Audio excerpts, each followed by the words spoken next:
Hello, my dear friend. Today, I want to share a story close to my heart. A story about love, life, and the unexpected paths that lead us to the people who make us whole. My name is Emma, and I'm 28 years old. I work as a graphic designer for a small but ambitious creative agency in Seattle.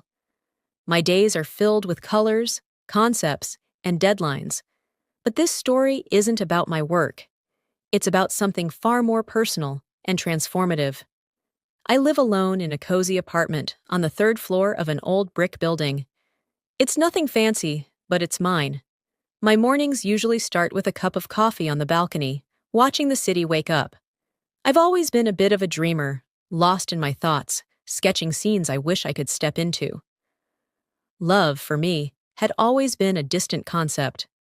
Sure, I'd had a couple of relationships, but nothing that felt like the kind of love you read about in novels or watch in movies.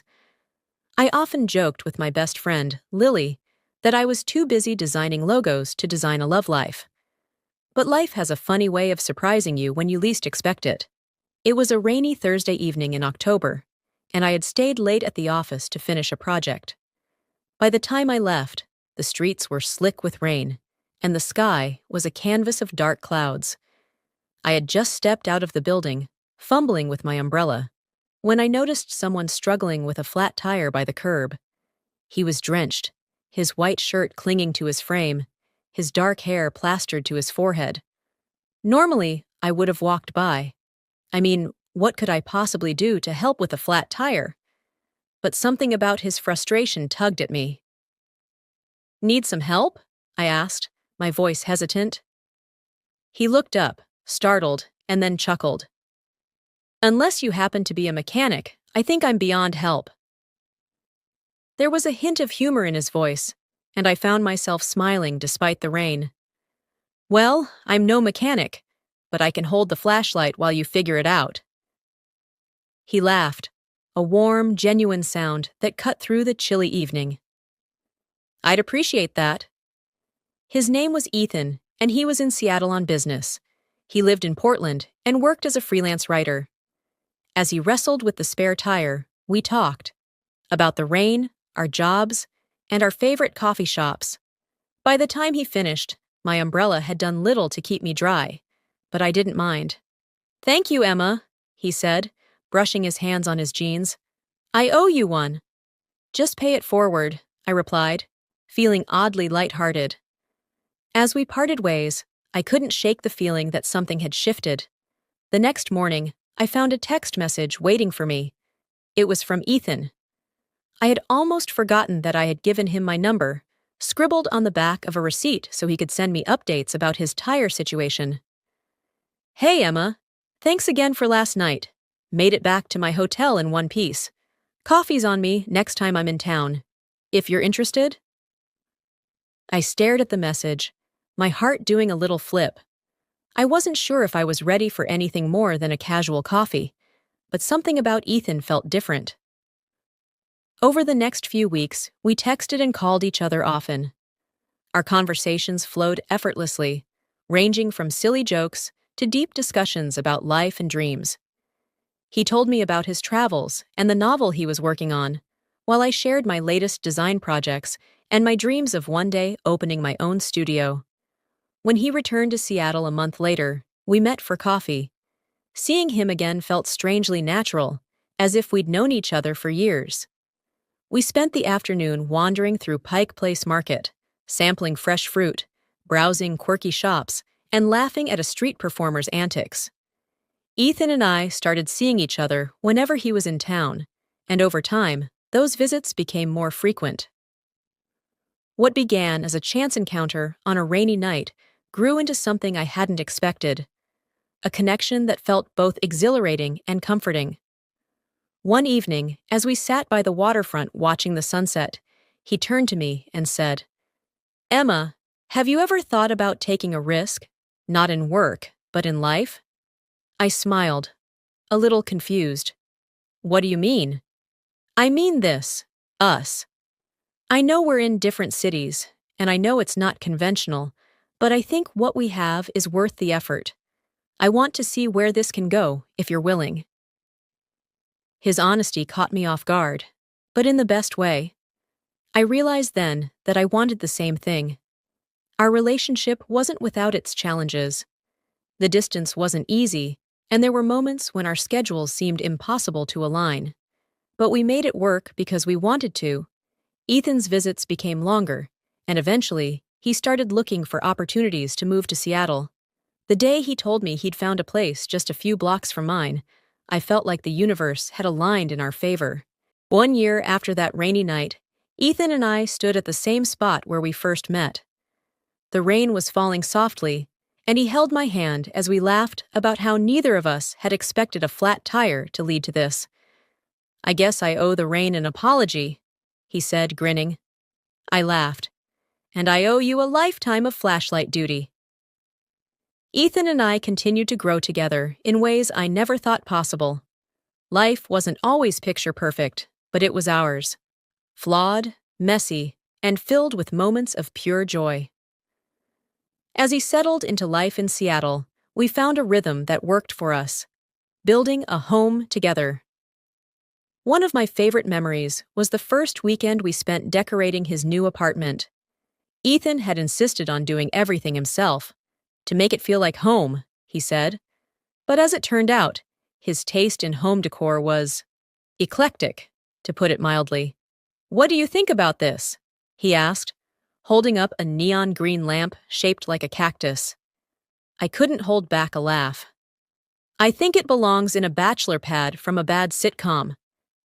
He feigned offense, clutching the lamp to his chest. "You wound me, Emma. This is a masterpiece." In the end, we compromised. My minimalist designs balanced out his quirky finds. The result was a cozy space that felt like a reflection of both of us, navigating the tough times. Of course, there were challenges too. Ethan's freelance work was unpredictable, and some months were harder than others. I remember one particularly stressful evening when he'd just lost a big client. "I feel like I'm failing," he admitted, his voice heavy with frustration. I sat beside him, taking his hand in mine. "You're not failing, Ethan. This is just part of the journey. You've got so much talent, and I believe in you, even when you don't." He looked at me, his eyes softening. "How do you always know what to say?" "I don't," I said with a small smile. "But I know how much you mean to me, and I'll always remind you of your worth when you forget." Moments like these taught us the importance of being each other's anchor, the little things that matter. Over time, it wasn't the grand gestures that defined our relationship, but the little things. The Sunday mornings spent cooking pancakes together, the late-night drives with no destination, and the quiet evenings curled up on the couch with a book and a blanket. Ethan had a way of making even the mundane feel special. One rainy afternoon, as we sat by the window watching the raindrops race down the glass, he turned to me and said, "You know, the best part of my day is just being with you." And it was moments like that, simple, honest, and unassuming, that made me realize how lucky I was to have found someone who truly saw me. The proposal, about 2 years after we first met, Ethan took me back to Pike Place Market. It was a sunny Saturday morning, and the market was alive with its usual hustle and bustle. As we walked past the flower stalls and street musicians, he suddenly stopped. "Remember the first time we came here?" he asked, a soft smile on his face. "Of course," I replied. "You bought me that ridiculous fruit basket because you didn't know what else to do with your hands." He laughed, reaching into his pocket. "Well, this time, I know exactly what to do." Before I could process what was happening, he was down on one knee, holding out a small velvet box. "Emma, you've turned my world upside down in the best way possible. You've been my partner, my best friend, and my biggest supporter. I can't imagine a life without you. Will you marry me?" Tears blurred my vision as I nodded, my heart swelling with happiness. "Yes, Ethan. 1,000,000 times, yes." The market erupted in cheers, and as he slipped the ring onto my finger, I felt like the luckiest woman in the world. Our new chapter, planning the wedding, was an adventure in itself, but that's a story for another time. What mattered most was that we were embarking on a new chapter together, one filled with love, laughter, and endless possibilities. Wedding preparations, a comedy of errors. We decided on a small, intimate ceremony, just close friends and family. But even with a modest guest list, there were endless decisions to make. One afternoon, as we sampled cakes at a local bakery, Ethan had a particularly strong reaction to one flavor. "This tastes like cardboard dipped in sugar," he declared, his face scrunched up in disgust. The baker, who was standing just a few feet away, coughed loudly. I nudged Ethan under the table, whispering, "Subtlety, Ethan. Subtlety." We left the bakery with an apology and a newfound appreciation for diplomacy in wedding planning. Then there was the issue of the venue. We fell in love with a charming garden space that looked like it had been plucked from a fairy tale. However, during our visit, a family of geese decided to crash the scene, honking loudly and chasing us halfway across the property. "Maybe an indoor venue isn't such a bad idea," Ethan joked as we huffed, out of breath. Despite the hiccups, every step brought us closer to the big day, and the process itself became a series of cherished memories. The wedding day. The morning of the wedding was a blur of excitement. My best friend, Lily, helped me into my dress, her eyes misty as she adjusted the delicate lace sleeves. "You look beautiful, Emma," she said, her voice thick with emotion. "Ethan's going to lose it when he sees you." As I stood before the mirror, I took a deep breath, letting the reality of the moment sink in. This was it, the beginning of forever. Ethan later told me that his nerves hit their peak the moment the music began to play. As I walked down the aisle, his expression was a mixture of awe and pure love. It felt like time had slowed, and for a brief moment, it was just the two of us in the world. The ceremony was simple and heartfelt. When it came time to exchange vows, Ethan surprised me with words that left me speechless. "Emma, you are my light in the dark, my calm in the chaos, and my reason to believe in magic. I promise to stand by you, to laugh with you, and to love you more every single day." I barely made it through my own vows without crying, and as we exchanged rings, the applause of our friends and family felt like a warm embrace. A honeymoon to remember. We chose Italy for our honeymoon, a country neither of us had visited, but both had dreamed of exploring. From the moment we landed in Rome, it was an adventure. We wandered through ancient ruins, indulged in endless plates of pasta, and got lost in the winding streets of Venice. One night, as we sat by the canals, sipping wine under a blanket of stars, Ethan reached for my hand. "I wish I could freeze this moment," he said softly. "Just you, me, and the sound of the water." I smiled, leaning into him. "We don't need to freeze it. We just need to remember it." The everyday magic of married life. Returning home, we quickly discovered that the magic of marriage wasn't in grand gestures, but in the quiet moments we shared. Cooking breakfast together on lazy Sundays, dancing in the kitchen to old songs, and laughing over silly inside jokes. Ethan, ever the romantic, made a point of leaving little notes around the house. I'd find them tucked into my purse, slipped into books, or taped to the bathroom mirror. Each one was a sweet reminder of his love. And when life threw challenges our way, as it inevitably did, we faced them together. Ethan's freelance career stabilized, and I grew more confident in my new role at work. We learned to communicate better, to lean on each other, and to never take our partnership for granted. As the years passed, Ethan and I built a life that felt deeply, uniquely ours. We navigated milestones, surprises, and everyday life with a shared sense of humor and unwavering support for each other. First home, first adventures. A couple of years after the wedding, we bought our first home. A cozy little house with a white picket fence and a garden that needed far more work than we anticipated. Moving in was a chaotic adventure, complete with misplaced boxes, furniture that refused to fit through the doors, and one memorable evening spent trying to assemble a bed frame with an instruction manual written entirely in Swedish. "That's it," Ethan said, dropping the Allen wrench in defeat. "We're sleeping on the floor tonight." I laughed, brushing sawdust from my hands. "At least we'll have a story to tell." And we did. Our home became a collection of stories.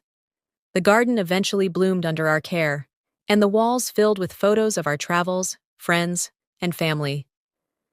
Expanding our family, one crisp autumn morning, I handed Ethan a small gift box with trembling hands.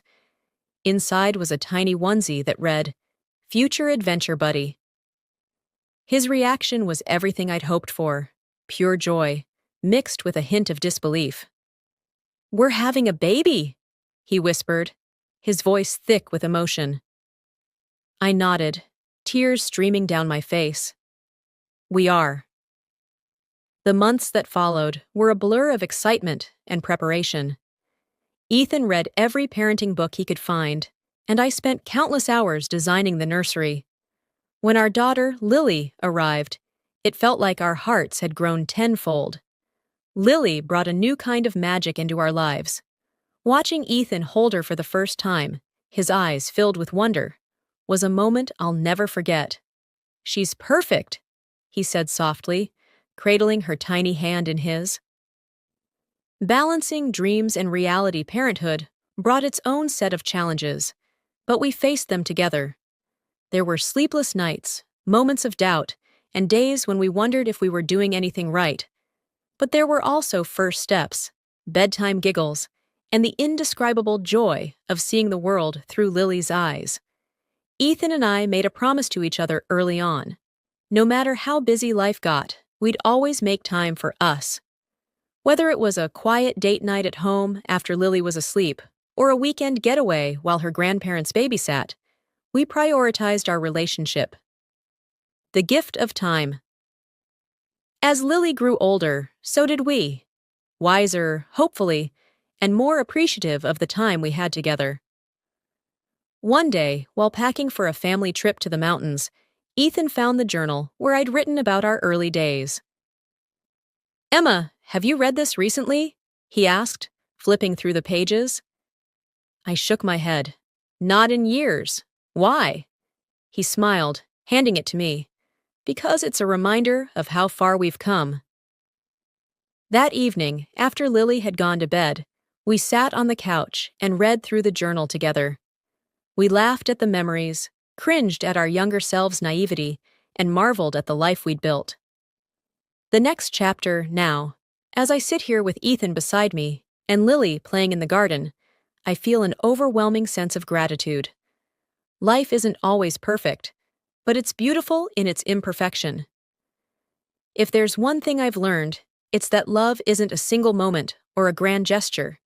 It's the countless small choices we make every day to show up, to forgive, to laugh, and to hold on, even when things get tough. And so, dear friend, if you're reading this, know that love is worth the wait, worth the effort, and worth every twist and turn. Our story is still being written, and I can't wait to see what the next chapter holds. Who knows? Maybe one day I'll share this story with Lily and watch as she adds her own chapters to the beautiful, messy, wonderful tale of life.